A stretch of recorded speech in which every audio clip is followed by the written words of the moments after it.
Hello everybody, welcome back to another video, and today I'm going to be telling you why I use Linux and why you should probably as well. So, there are a few people who want to switch from Windows to Linux, but they are too scared to, or like, I don't know, just... But today, I'm going to be telling you and showing you why you should switch to Linux. Also, like, what the good parts are. Also, why you shouldn't be scared to. So first, let's X out of this. We have the desktop. Don't mind this back here. Don't mind this over here. But anyways, see, we have this. Now, keep in mind, there are different versions of Linux with like different toolbars and stuff like that. This is Linux Mint.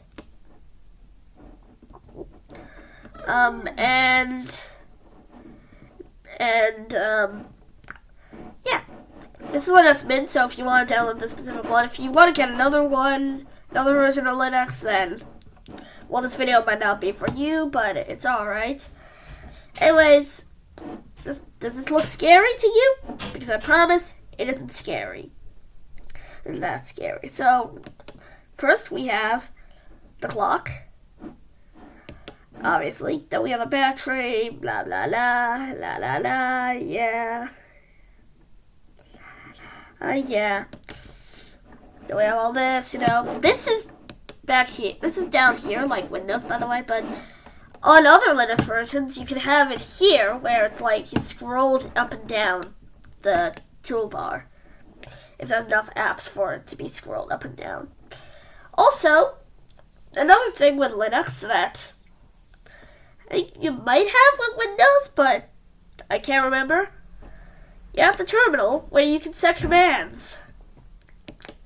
Yep, you have the terminal where you can set commands. You can say, like, do this, do that. I don't really know. Anyways, what is this thing used for? Sorry. This menu is for all your apps. See, if you're on Linux Mint, see this down here? With the little LM symbol that stands for Linux Mint. It kind of looks like a hand with a circle, but it's LM.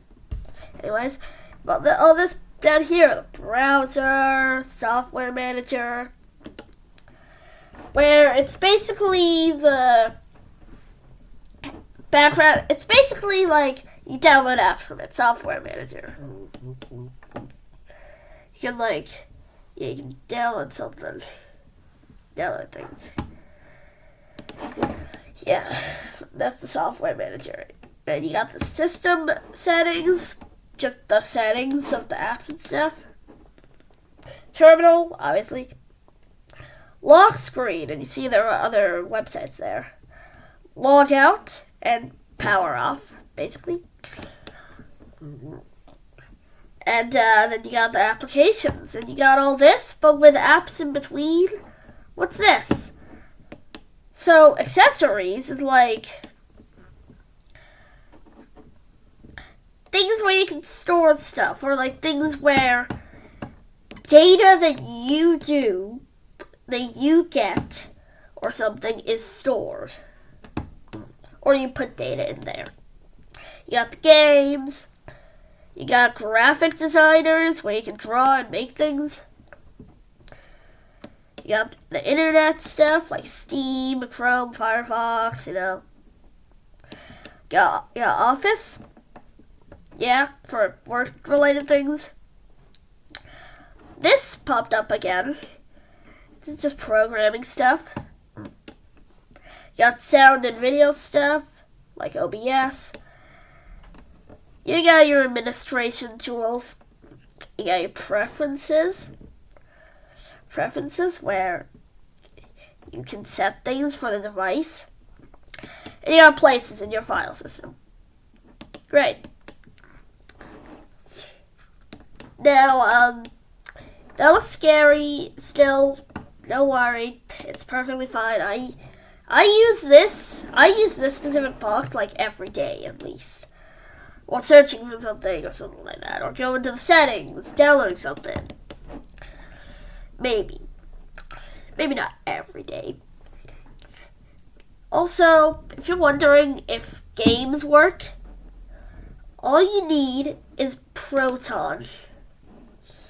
You can install it. Planet Zoo is mainly for Windows, but with Proton you can make it be able to run on Linux. Same with MSM.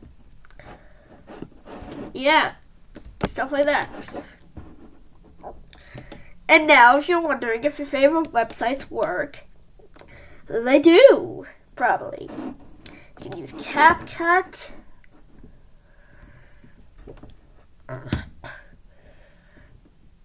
Yeah, you can use anything. You can even mod games. I have a few Planet Zoo mods.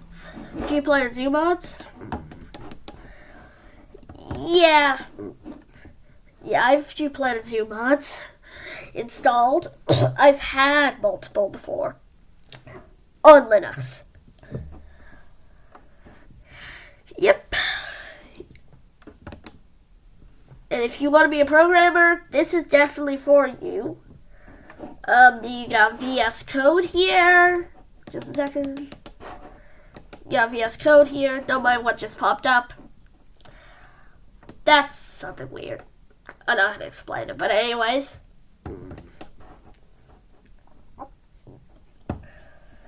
Also, if you wonder what this is, it's just Unreal Engine. Yes, you can do that on Linux. Also, Unity.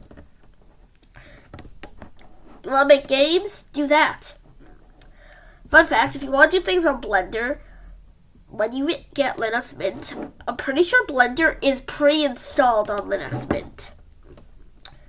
Pretty sure Blender is pre-installed on Linux Mint, and you can do that. You want that, day, boom. You can put a torus. Blah blah, you can do all that.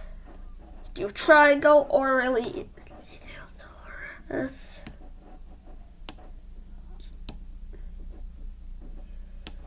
You do all that stuff. Boom, a giant ball. No. Anyways.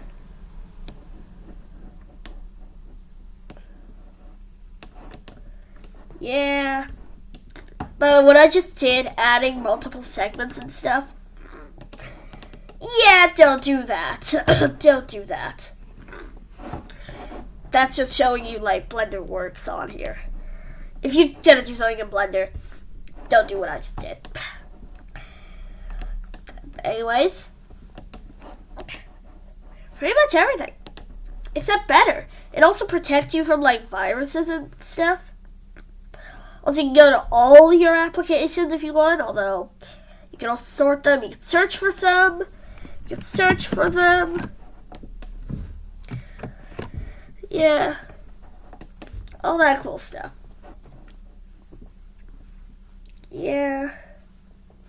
System monitor, where you can see the processes again.